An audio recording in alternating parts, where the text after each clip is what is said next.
नमस्कार दोस्तों, कैसे हैं आप सब। आशा करता हूं कि आप सब अच्छे होंगे और आप सबकी तैयारी जो है अच्छे तरीके से चल रही होगी। तो दोस्तों, आज के इस क्लास में हम सामान्य हिंदी के पूरे 25 क्वेश्चंस इस वीडियो में करेंगे। इस वीडियो में हमने जितने क्वेश्चंस लिए हैं सारे के सारे सिलेक्टेड क्वेश्चंस लिए हैं, प्रीवियस ईयर के क्वेश्चंस लिए हैं जो हर वर्ष एग्जाम में पूछे जाते रहते हैं। तो अगर आप लोग हमारी पिछली क्लास को नहीं देखे हैं तो प्लेलिस्ट में जाइए। प्लेलिस्ट में हिंदी, जीके, जीएस और कला वर्ग की क्लासेस जो है देखने को मिल जाएंगी। तो आप सभी लोग वहां से क्लासेस को देख सकते हैं और अपनी तैयारी को जो है अच्छे तरीके से मजबूत कर सकते हैं। तो क्लास को स्टार्ट करने से पहले एक बार क्लास का समय देख लीजिए, जो कि जीके जीएस का जो क्लास होता है वो दोपहर में 2 बजे चलता है। कला वर्ग का क्लास 4 बजे शाम को, और हिंदी स्पेशल का जो क्लास होता है शाम को 7 बजे चलता है। जो कि ये 3 क्लासेस डेली बेसिस पर आपको देखने को मिल जाएंगे। तो आप सभी लोग इसमें जुड़ना मत भूलिएगा। और इससे पहले कि अगर आप हमारे टेलीग्राम चैनल से नहीं जुड़े हैं तो आप सभी लोग इसमें जुड़ जाइए, ताकि आप सभी को फ्री पीडीएफ मिलता रहेगा। तो इस बार सरकारी सीट लेना है तो माई गुरुजी एग्ज़ाम स्टडी चैनल को सब्सक्राइब करें। इस चैनल से निश्चित ही आप सभी को मदद मिलेगी। तो चलिए क्लास में बिना टाइम वेस्ट किए क्लास को स्टार्ट करते हैं। जो कि पहला क्वेश्चन क्या कह रहा है, तो क्वेश्चन को ध्यान से देखिएगा दोस्तों, और सभी लोग इसका जवाब देने का प्रयास करेंगे। क्योंकि क्वेश्चन नंबर 51 है, शशक का पर्यायवाची शब्द है। बताइए, जो शशक शब्द दिया गया है इसका पर्यायवाची क्या हो जाएगा। तो शशक का जो पर्यायवाची शब्द होता है साथियों, तो खरगोश हो जाएगा। क्या होता है, तो खरगोश होता है। और उसे क्या कहा जाता है, खरगोश को, तो खरगोश को ससा भी कहा जाता है, खरहा भी कहा जाता है। तो इसको भी ध्यान रखेंगे। तो इसका जो राइट आंसर हो जाएगा वो ऑप्शन ए हो जाएगा। अगला क्वेश्चन, गंगा गए गंगादास, जमुना गए जमुनादास लोकोक्ति का सही अर्थ है। बताइए इसका राइट आंसर क्या हो जाएगा। Question number 52।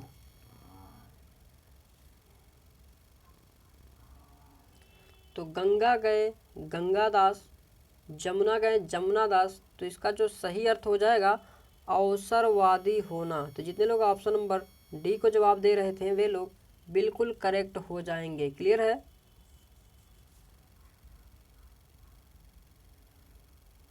बिल्कुल क्लियर रहना चाहिए साथियों। और अगला क्वेश्चन देखिए, क्योंकि अगला क्वेश्चन क्या कह रहा है। क्वेश्चन नंबर 53, सूर्य का पर्याय नहीं है। बताइए, जो सूर्य का पर्याय नहीं है वह क्या हो जाएगा। ऑप्शन है भास्कर, मयंक, दिवाकर, सविता।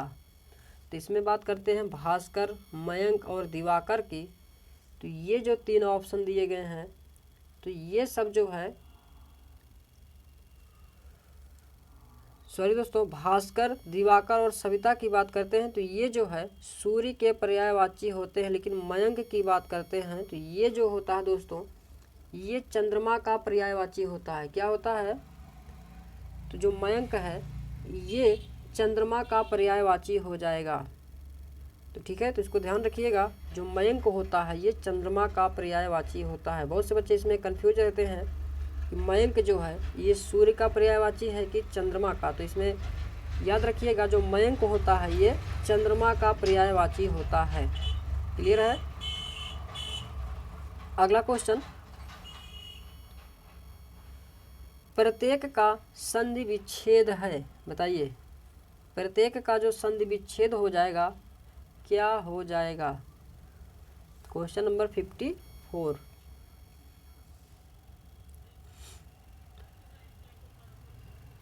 इसमें हम बात करते हैं दोस्तों संधि कितने प्रकार के होते हैं। तो संधि जो होते हैं मुख्य 3 प्रकार के होते हैं। और अगर पूछा जाता है कि स्वर संधि के कितने भेद होते हैं, तो स्वर संधि के 5 भेद होते हैं। कितने होते हैं, तो 5 भेद होते हैं। कौन कौन से, तो दीर्घ संधि, गुण संधि, वृद्धि संधि, आयादी संधि और यण संधि होते हैं। तो इसको याद रखिएगा।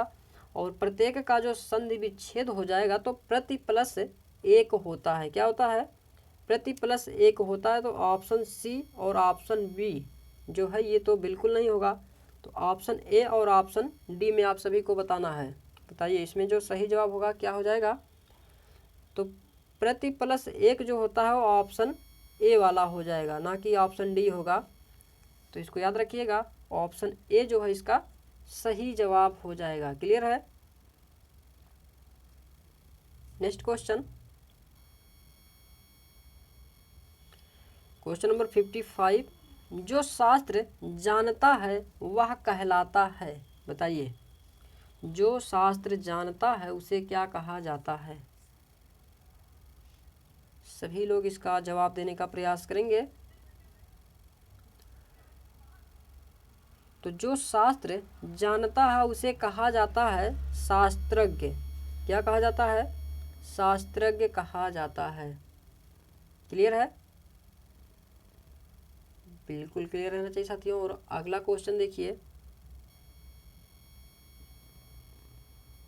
क्वेश्चन नंबर 56, पुराण में एक प्रत्यय संयुक्त होकर शब्द बनता है। तो बताइए, पुराण में अगर एक प्रत्यय जोड़ दिया जाए तो क्या शब्द बन जाएगा? आप सभी को इसमें बताना है। तो पुराण में अगर एक शब्द, सॉरी दोस्तों, प्रत्यय शब्द जोड़ दिया जाए तो क्या हो जाएगा? तो पौराणिक होता है। क्या होता है? पौराणिक हो जाएगा। तो ऑप्शन ए जो है इसका सही जवाब हो जाएगा। ठीक है, तो इसको ध्यान रखिएगा। और अगला क्वेश्चन, जो कि बहुत ही मज़ेदार क्वेश्चन है, क्वेश्चन नंबर 57, हाथ से हथियाना, लात से लतियाना, संज्ञा से बनने वाली क्रिया को क्या कहते हैं? बहुत ही इम्पॉर्टेंट क्वेश्चन है दोस्तों, जो कि इस तरह के क्वेश्चन में बच्चे बहुत से कंफ्यूज हो जाते हैं और गलत ऑप्शन पर टिक करके चले जाते हैं एग्जाम में। तो याद रखिएगा, जो हाथ से हथियाना, लात से लतियाना, ये शब्द जो होते हैं दोस्तों, ये सब नाम धातु क्रिया होता है। क्या होता है? नाम धातु होता है। ऑप्शन जो डी दिया गया है ये इसका करेक्ट आंसर हो जाएगा। क्लियर है? तो इसको ध्यान रखेंगे, जो कि एग्जाम में बहुत पूछा जाता है। तो अगला क्वेश्चन देखिए, क्वेश्चन नंबर 58 क्या कह रहा है? मीठा विशेषण से भाववाचक संज्ञा बनती है। बताइए, क्वेश्चन नंबर 58 का जो सही जवाब हो जाएगा वह क्या हो जाएगा?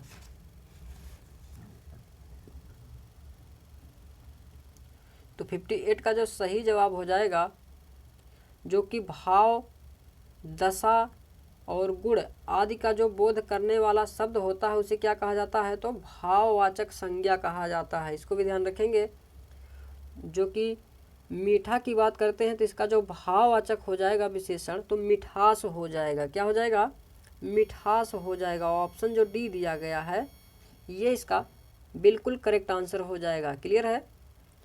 ऑप्शन डी जो है इसका सही जवाब होगा। अगला क्वेश्चन, क्वेश्चन नंबर 59, कोई आया है। वाक्य में कोई जो है ये किस प्रकार का सर्वनाम है? तो बहुत ही आसान क्वेश्चन है, जो कि इसका सभी लोग जवाब देने का प्रयास करेंगे। तो कोई का जो शब्द दिया गया दोस्तों, ये कोई की बात करते हैं तो इसमें निश्चित नहीं है कि कौन आया है। अगर निश्चित होता तो वहाँ पर निश्चयवाचक लगाते, और अगर किसी में अनिश्चितता का बोध होता है तो वहाँ पर अनिश्चयवाचक हो जाएगा। क्या हो जाएगा? अनिश्चयवाचक हो जाएगा। ऑप्शन जो डी दिया गया है बिल्कुल सही जवाब हो जाएगा।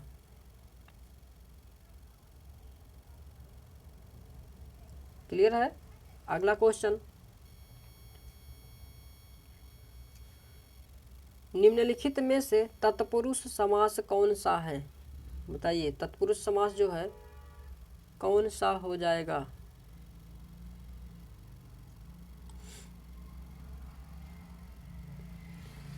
तो यहाँ पर पथ भ्रष्ट की बात करते हैं, तो पथ से भ्रष्ट, बीच में से शब्द आ गया है तो यहाँ पर वर्ड आ गया है दोस्तों। तो से शब्द जो है ये तत्पुरुष समास हो जाएगा। क्या हो जाएगा? तत्पुरुष समास के अंतर्गत चला जाएगा। अगला क्वेश्चन, क्वेश्चन नंबर 61, प्रार्थना पत्र के समापन में क्या लिखा जाता है, बताइए। ऑप्शन है भाव दिए, स्नेहकांक्षी, आपका विश्वास पात्र, शुभ चिंतक। तो प्रार्थना पत्र के समापन में जो लिखा जाता है साथियों, क्या लिखा जाता है, भावदीय लगाया जाता है। क्या होता है, भावदीय जो होता है वो प्रार्थना पत्र के समापन में लिखा जाता है। तो याद रखिएगा, जो कि स्नेहकांक्षी की बात करते हैं ये जो होता है, या आपका विश्वास पात्र तथा शुभ चिंतक की बात करते हैं तो ये जो है अनौपचारिक पत्रों के अंत में लिखा जाता है। इसको भी ध्यान रखेंगे, जो ये तीनों ऑप्शन दिया गया है ये अनौपचारिक पत्रों के अंत में लिखा जाता है। क्लियर है। अगला क्वेश्चन देखिए, क्वेश्चन नंबर 62, भक्तिकालीन संत परंपरा के प्रसिद्ध कवि कौन थे, बताइए।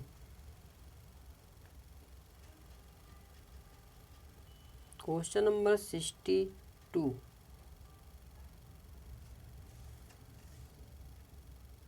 तो भक्तिकालीन संत परंपरा के प्रसिद्ध कवि की बात करते हैं तो ये हो जाएंगे कबीर हो जाएंगे। कौन हो जाएंगे, कबीर हो जाएंगे। जबकि जयशंकर प्रसाद की बात करते हैं तो ये जो है आधुनिक काल के हो जाएंगे। और बिहारी की बात करते हैं तो ये जो है रीतिकाल से हो जाएंगे संबंधित। और मीराबाई की बात करते हैं तो ये जो है सगुण भक्ति परंपरा की कावित्री हैं। तो इसको ध्यान रखिएगा, और ऑप्शन जो डी है इसका सही जवाब हो जाएगा। क्लियर है। अगला क्वेश्चन, क्वेश्चन नंबर 63, पावक और अग्नि शब्दों के मध्य क्या संबंध है, बताइए। जो पावक और अग्नि शब्दों के मध्य क्या संबंध है, आप सभी लोग इसका जवाब देने का प्रयास करेंगे। तो पावक और अग्नि की बात करते हैं तो ये जो है सब पर्यायवाची शब्द हैं। क्या है, तो पर्यायवाची शब्द हो जाएगा। अगला क्वेश्चन, क्वेश्चन नंबर 64, शोक किस रस का अस्थाई भाव है, बताइए। शोक की बात करते हैं दोस्तों तो ये जो इसका अस्थाई भाव जो हो जाएगा, क्या हो जाएगा, तो करुण हो जाएगा। क्या हो जाएगा, करुण हो जाएगा। और वीर रस की बात करते हैं, इसका स्थायी भाव क्या होता है, तो उत्साह हो जाएगा। और रौद्र की बात करते हैं तो इसका जो हो जाएगा क्रोध हो जाएगा। तो ध्यान रखेंगे। अगला क्वेश्चन, वह विद्यार्थी नहीं आया, वाक्य में वह जो है कौन सा विशेषण है, बताइए। क्वेश्चन नंबर 65 का सही जवाब जो है क्या हो जाएगा,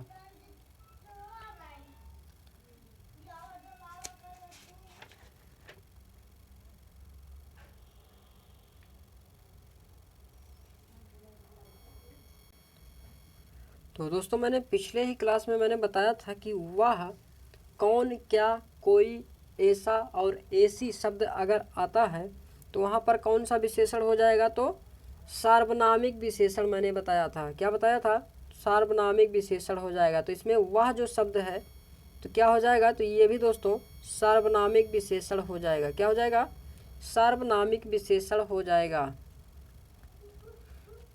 तो याद रखिएगा ऑप्शन ए जो है इसका सही जवाब होगा। अगला क्वेश्चन, अज्ञ का विपरीतार्थक शब्द है, बताइए। अज्ञ का जो विपरीतार्थक शब्द हो जाएगा वह क्या हो जाएगा, तो अज्ञ का जो विपरीतार्थक शब्द हो जाएगा वो विज्ञ हो जाएगा। बहुत ही आसान क्वेश्चन। अगला क्वेश्चन क्या कह रहा है, बहिरंग का विलोम शब्द है, बताइए। बहिरंग का जो विलोम शब्द हो जाएगा तो क्या हो जाएगा, तो अंतरंग हो जाएगा। क्या हो जाएगा, अंतरंग। ऑप्शन जो डी दिया गया है ये इसका बिल्कुल विलोम शब्द हो जाएगा। अगला क्वेश्चन, और दोस्तों अगर वीडियो पसंद आ रहा हो तो एक एक लाइक करते हुए चलिएगा ताकि हमें भी मोटिवेशन मिलता रहे, और अपने दोस्तों के साथ भी शेयर करना मत भूलिएगा। तो क्वेश्चन को थोड़ा सा छोटा कर दें ताकि आप सभी को अच्छे से दिखाई जाए। क्वेश्चन नंबर 68, निम्नलिखित वाक्यों में से एक में अपादान कारक के विभक्ति चिन्ह का प्रयोग हुआ है। तो बताइए, अपादान अर्थात मतलब किसी चीज़ में अलगाव का अगर बोध हुआ है तो उसमें आप सभी को बताना है। तो मेज पर रखा हुआ गिलास का पानी बहुत शीतल था, तो ये तो दोस्तों अपादान कारक जो है नहीं होगा। और बात करते हैं, दुधवा पार्क में बहुत से दर्शनीय जीव निवास करते हैं, तो इसमें भी दोस्तों अलगाव का बोध नहीं हो रहा है। ऑप्शन सी की बात करते हैं, तो पैरों से चलना यात्रा, समुदाय से चलना समाज तथा देश और काल से चलना इतिहास कहलाता है। तो ये जो है दोस्तों, ये भी दोस्तों इसमें अपादान कारक अर्थात अलगाव का बोध नहीं हो रहा है। और ऑप्शन डी की बात करते हैं, तो आकाश से गिरी एक बूंद कहीं मोती कहीं विष तो कहीं कीचड़। तो यहाँ पर जो दोस्तों दिया गया है, आकाश से गिरी एक बूंद, यानी कि जो बूंद है वो आकाश से अलग हो रहा है, तो इसमें क्या हो जाएगा, तो अपादान कारक हो जाएगा। तो जिस किसी में अपादान अर्थात अलगाव का बोध होता है तो वहाँ पर अपादान कारक हो जाएगा। तो ऑप्शन जो डी दिया गया है इसका बिल्कुल करेक्ट आंसर हो जाएगा। क्लियर है, तो याद रखिएगा। और अगला क्वेश्चन, स्फूर्ति शब्द का तद्भव रूप है। बताइए, जो स्फूर्ति शब्द दिया गया है इसका तद्भव रूप क्या हो जाएगा। क्वेश्चन नंबर 69 का जो सही जवाब हो जाएगा, स्फूर्ति का तद्भव रूप फूर्ति हो जाएगा। क्या हो जाएगा, तो फूर्ति हो जाएगा। अगला क्वेश्चन क्या कह रहा है, तुरंग शब्द का पर्यायवाची शब्द चुनिए। बताइए, तुरंग का जो पर्यायवाची शब्द हो जाएगा क्या हो जाएगा, तो तुरंग का अर्थ क्या होता है, तो घोड़ा होता है। क्या होता है, तो घोड़ा का होता है। और घोड़ा का पर्यायवाची और क्या होता है, तो वाजी होता है। क्या होता है, वाजी होता है। शार्दुल की बात करते हैं तो ये जो है सिंह का पर्यायवाची होता है। और कुरंग की बात करते हैं तो ये जो है सांप का पर्यायवाची होता है। तो इसको याद रखेंगे। और ऑप्शन बी जो है ये तुरंग का पर्यायवाची हो जाएगा। क्लियर है। और अगला क्वेश्चन क्या कह रहा है, निम्नांकित शब्दों में एक स्त्रीलिंग शब्द है। बताइए, इनमें से स्त्रीलिंग शब्द आप सभी को बताना है। तो ऑप्शन है रस्सा, सूत, धागा, डोर। इसमें स्त्रीलिंग शब्द जो हो जाएगा तो क्या हो जाएगा, डोर की बात करते हैं दोस्तों, तो ये जो है स्त्रीलिंग शब्द हो जाएगा। ठीक है, तो इसको याद रखिएगा। और अगला क्वेश्चन क्या कह रहा है, क्वेश्चन नंबर 72, निम्नलिखित वाक्यों में एक में सकर्मक क्रिया का प्रयोग हुआ है। बताइए, सकर्मक क्रिया क्या हो जाएगा,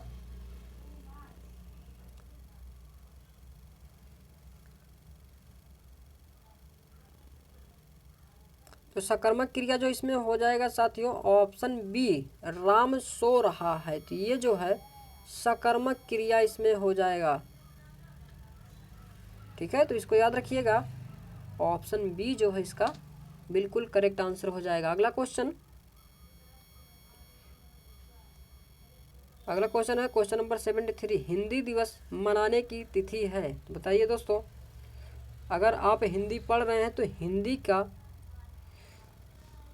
दिवस मनाने की तिथि जो है ज़रूर मालूम होना चाहिए दोस्तों। तो देखते हैं इसमें आप सभी लोग कितने सही जवाब देते हैं। तो हिंदी दिवस जो मनाने की तिथि जो है साथियों, ये 14 सितंबर को मनाया जाता है। कब मनाया जाता है, तो 14 सितंबर को मनाया जाता है। ठीक है, तो इसको याद रखिएगा, जो कि बहुत ही महत्वपूर्ण क्वेश्चन है जो कि एग्जाम में पूछा जा सकता है, तो इसको याद रखिएगा। और अगला क्वेश्चन देखिए, जैसा करोगे वैसा भरोगे में कौन सा सर्वनाम है। बताइए, ऑप्शन है पुरुषवाचक सर्वनाम, निजवाचक सर्वनाम, प्रश्नवाचक, संबंधवाचक सर्वनाम। देखते हैं इसमें कितने लोग सही जवाब देते हैं। क्वेश्चन नंबर 74, तो जैसा करोगे वैसा भरोगे, तो जैसा वैसा शब्द अगर आ गया कहीं पर तो वहाँ पर क्या हो जाएगा, तो संबंधवाचक सर्वनाम हो जाएगा। क्या हो जाएगा? संबंधवाचक सर्वनाम हो जाएगा। ठीक है, तो इसको याद रखिएगा। और अगला क्वेश्चन, जो कि आज का ये लास्ट क्वेश्चन है, छा के बारे में सही नहीं है। बताइए, जो छा शब्द दिया गया है इसमें कौन सा नहीं हो जाएगा? तो छा की बात करते हैं दोस्तों, ये जो है तालव्य ध्वनि है, तो ये तो बिल्कुल सही है। और महाप्राण की बात करते हैं, तो क्या ये महाप्राण ध्वनि है? तो महाप्राण जो है ये जो है बिल्कुल सही हो जाएगा। जो छा है ये महाप्राण ध्वनि है। अघोष ध्वनि है, तो ये भी दोस्तों अघोष ध्वनि के अंतर्गत भी आता है। और लेकिन बात करते हैं कंठ ध्वनि, तो ये जो है कंठ ध्वनि के अंतर्गत नहीं आता है। कंठ के अंतर्गत कौन कौन से वर्ड आते हैं? तो कंठ के अंतर्गत का, खा, गा, घा, अंगा, ये सब जो होते हैं ये कंठ ध्वनि होते हैं, तो इसको याद रखेंगे। और तालव्य ध्वनि कौन कौन से हैं? तो तालव्य ध्वनि जो है वो चा, छा, जा, झा और या जो होते हैं ये तालव्य ध्वनि होते हैं, तो इसको याद रखेंगे। और महाप्राण की बात करते हैं, तो महाप्राण प्रत्येक वर्ण का दूसरा और चौथा होता है, जो वो महाप्राण ध्वनि होता है। याद रखिएगा, ऑप्शन जो बी दिया गया है इसका सही जवाब हो जाएगा। तो ये थे दोस्तों सामान्य हिंदी से संबंधित मोस्ट इम्पॉर्टेंट क्वेश्चन, जो कि आप सभी के एग्जाम के लिए बहुत ही महत्वपूर्ण थे। तो आई होप आप सभी को वीडियो बहुत पसंद आया होगा। और वीडियो अगर पसंद आया हो तो अपने दोस्तों के साथ शेयर करना मत भूलिएगा। और मिलते हैं नेक्स्ट वीडियो में, तब तक के लिए जय हिंद, जय भारत, वंदे मातरम दोस्तों।